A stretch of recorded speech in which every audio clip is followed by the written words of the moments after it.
On this Saturday night, the Supreme Court showdown.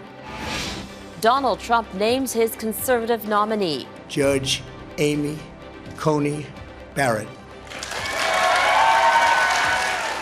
What she stands for, and the push to get her a seat on America's most powerful court. An emotional plea to Canadian politicians. I don't want this to happen to anybody else. A dad breaks down after his children were barred from crossing into Canada to say goodbye to their dying mother. Pandemic policies, insurance for those trying to get away despite the warnings against travel. And Sir David Attenborough gets social. This is my first time on Instagram. The 94-year-old breaks the record to inspire change. Global National with Robin Gill.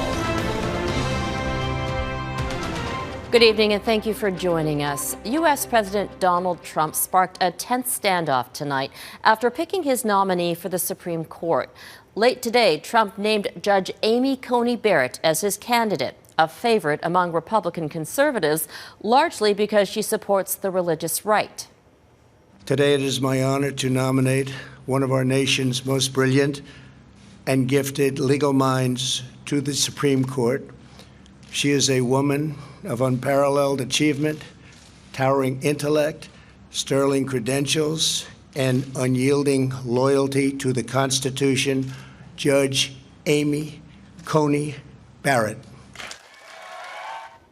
Trump is trying to force the confirmation before the November election. The president's push to fill the vacancy and today's announcement has outraged Democrats who say the move will alter the ideological makeup of America's most powerful court for years. Here's Jennifer Johnson. If confirmed by the U.S. Senate, Judge Amy Coney Barrett would cement a conservative majority on the U.S. Supreme Court, replacing one of its most outspoken liberals, Justice Ruth Bader Ginsburg. Supreme Court justices serve lifetime appointments. At 48 years old, Barrett would be the youngest justice and could help reshape the law for generations to come. Hopefully we'll be on that court for 50 years, 5-0. A claim that ignited Trump supporters at a campaign rally Friday night.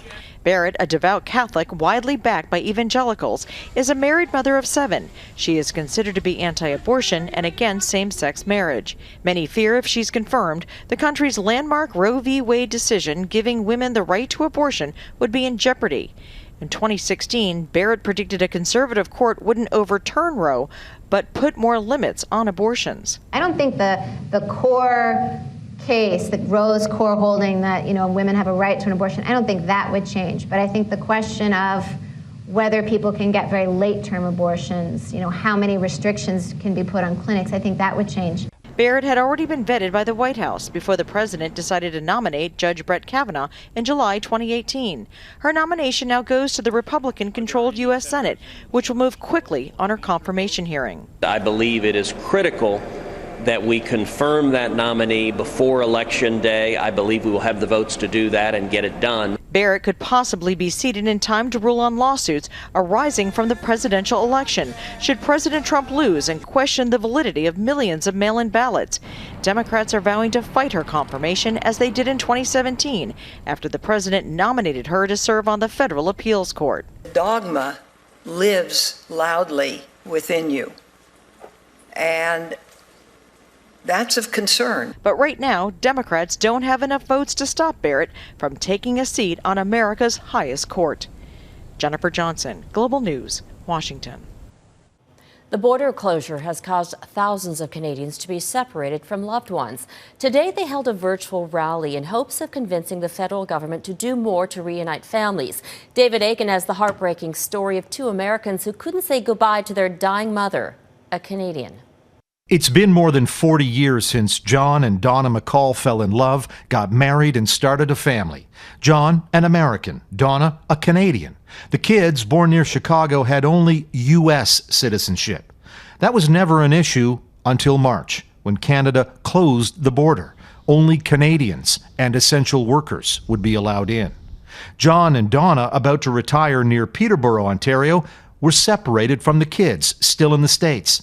And when Donna became seriously ill earlier this year and John needed help caring for her, the Canadian rules prevented the American kids from helping their Canadian mom.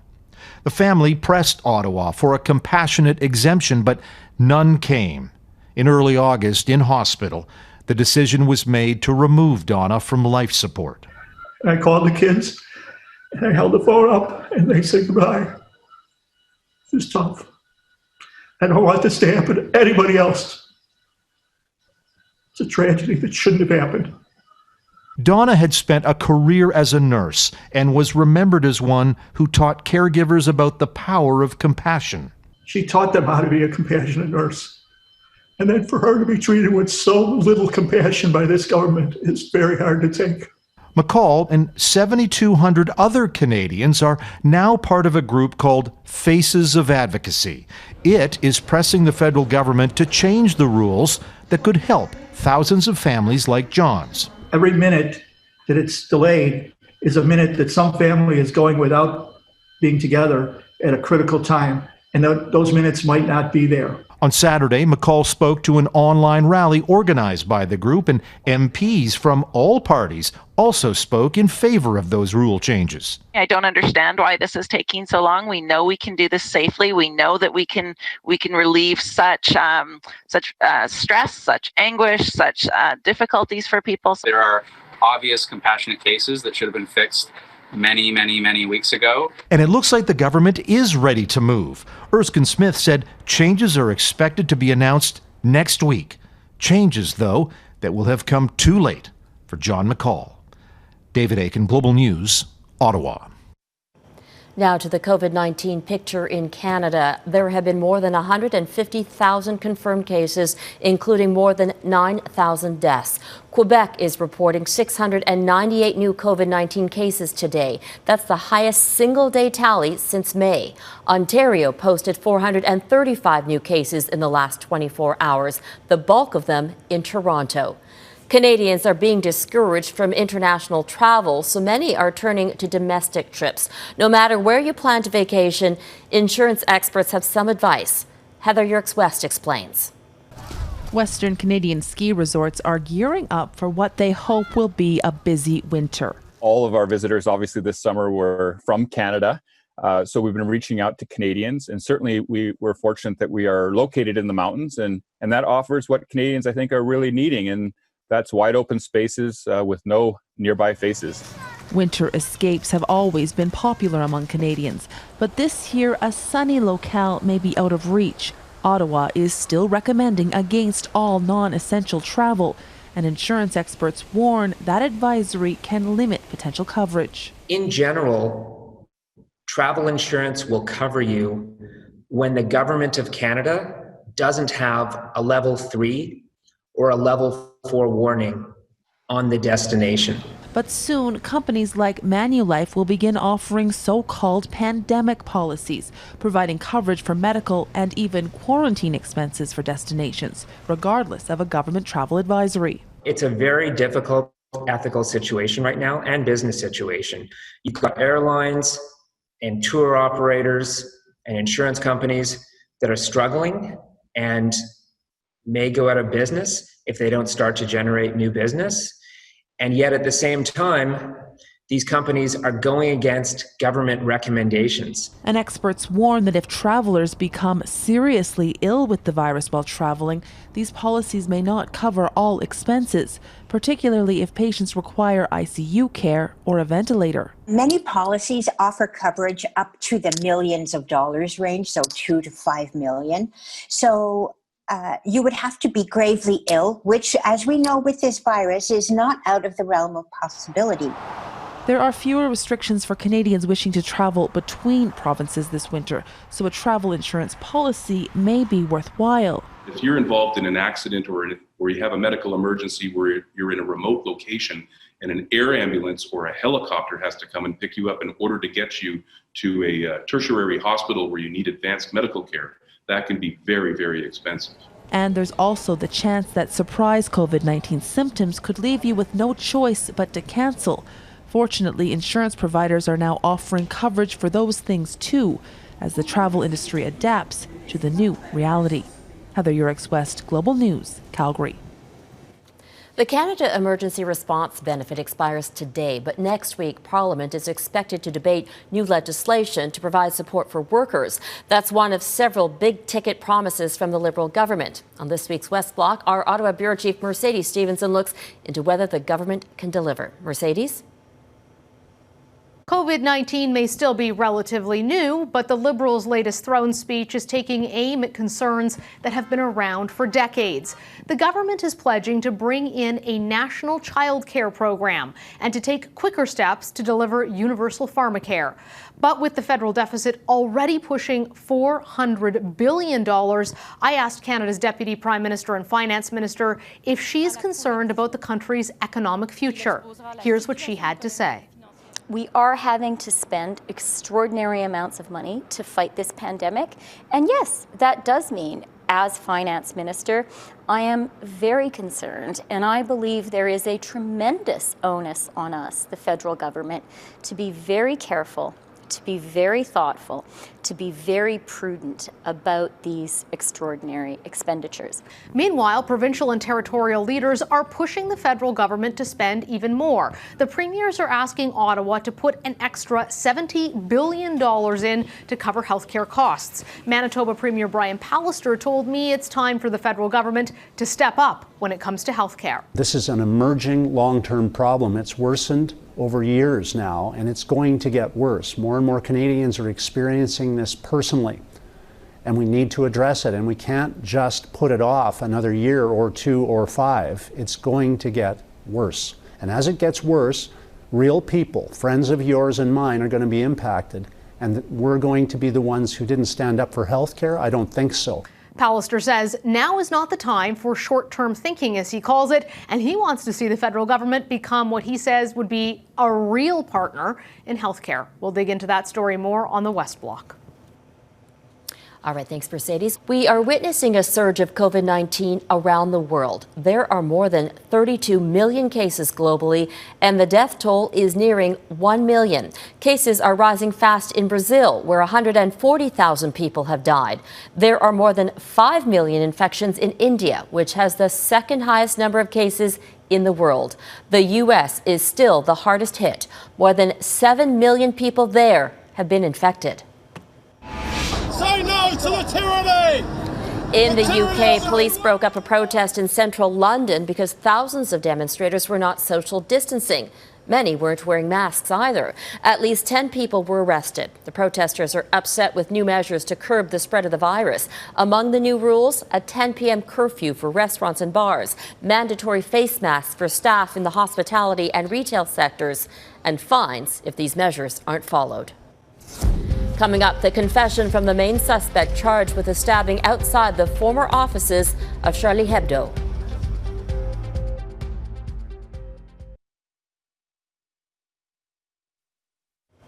At least 26 people have been killed in a plane crash in Ukraine. 7 crew members and 20 cadets from a military aviation school were on board the plane.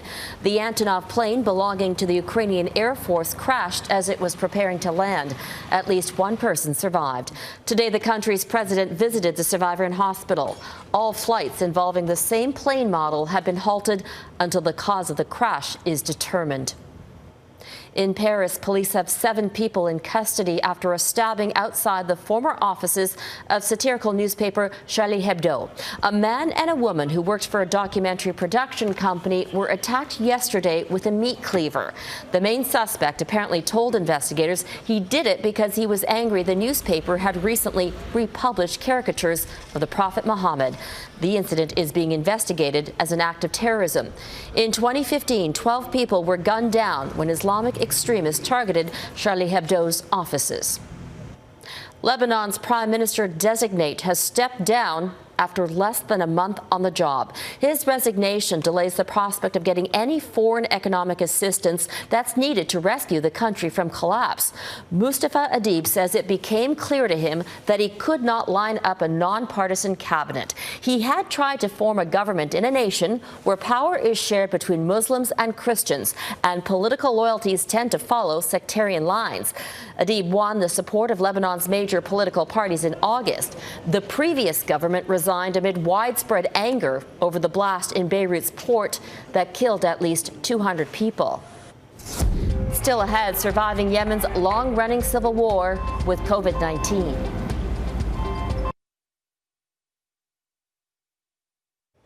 The civil war in Yemen has claimed the lives of so many civilians, and as the conflict enters its 6th year, the reliance on humanitarian aid is more critical than ever before. The United Nations warns supplies are being cut or purposely held back.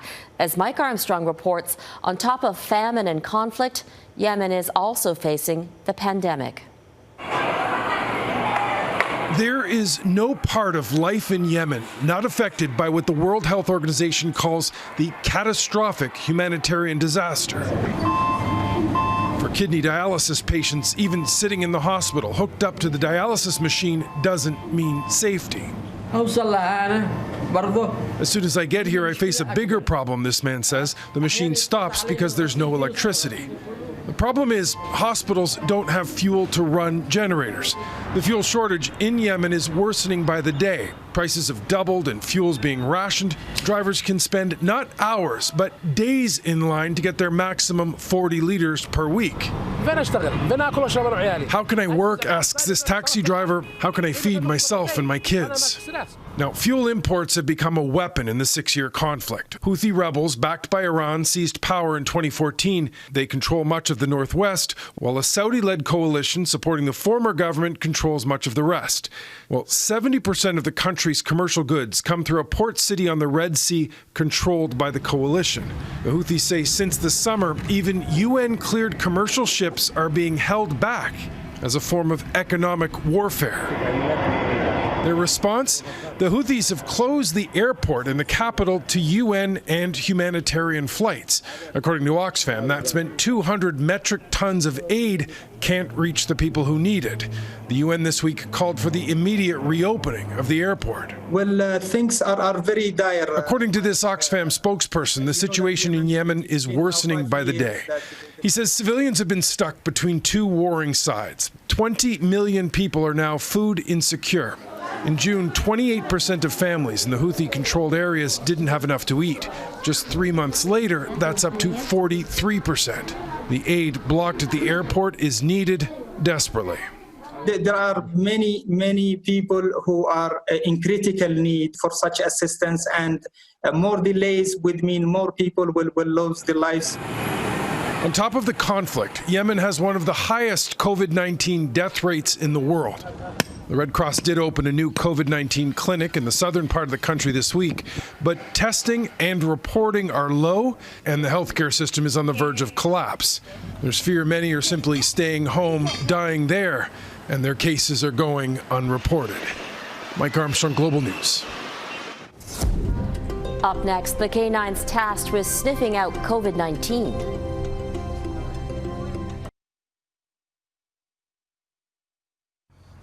My name is David Attenborough, and I've been appearing on radio and television. And now he's on Instagram.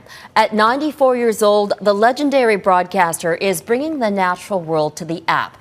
In his first post, Sir Attenborough says saving our planet is now a communications challenge. In trying to fix the world, he broke a world record, the fastest time to reach 1 million followers. He did that in 4 hours and 44 minutes. That beat Jennifer Aniston's record by 32 minutes.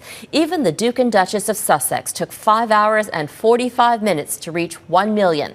Before that, the fastest time was just under 12 hours for K-pop star Kang Daniel.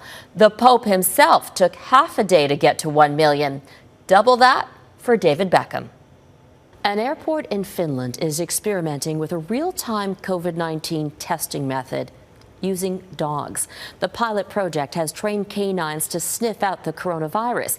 As Crystal Gumansing explains, this program could be a game changer when it comes to air travel during the pandemic. The power of a dog's nose has long been a lifesaver. Trained to sniff out survivors and rubble, find bombs, even detect an epileptic seizure before it strikes. Finland is the first European country deploying dogs to screen people for COVID-19 in an airport. We come close to 100% of sensitivity, and they are actually not doing exactly the same as the PCR test, because the PCR test needs a certain quantity to be positive. That high accuracy rating of nearly 100% is in line with other tests. In July, German researchers published results of a study involving 8 dogs. After 1 week of training, researchers say the dogs were able to correctly identify the canisters containing a positive sample 94% of the time. In the UK, a similar project is underway.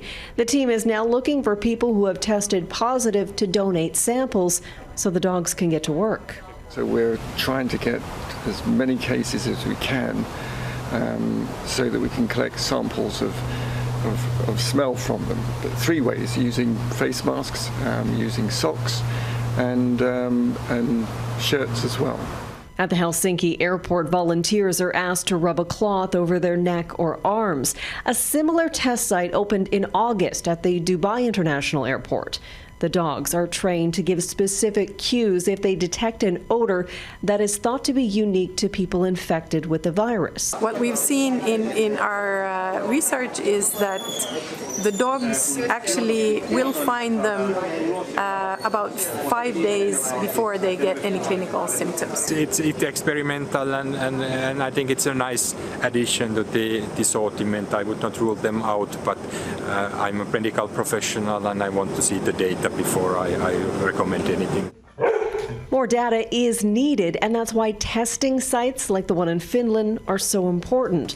Researchers are also mindful of the health of the dogs.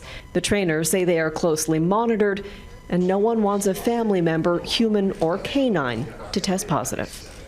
Crystal Gamansing, Global News, London. And that is Global National for this Saturday. I'm Robin Gill. Tonight, your Canada is the South Saskatchewan River in Saskatoon. Good night.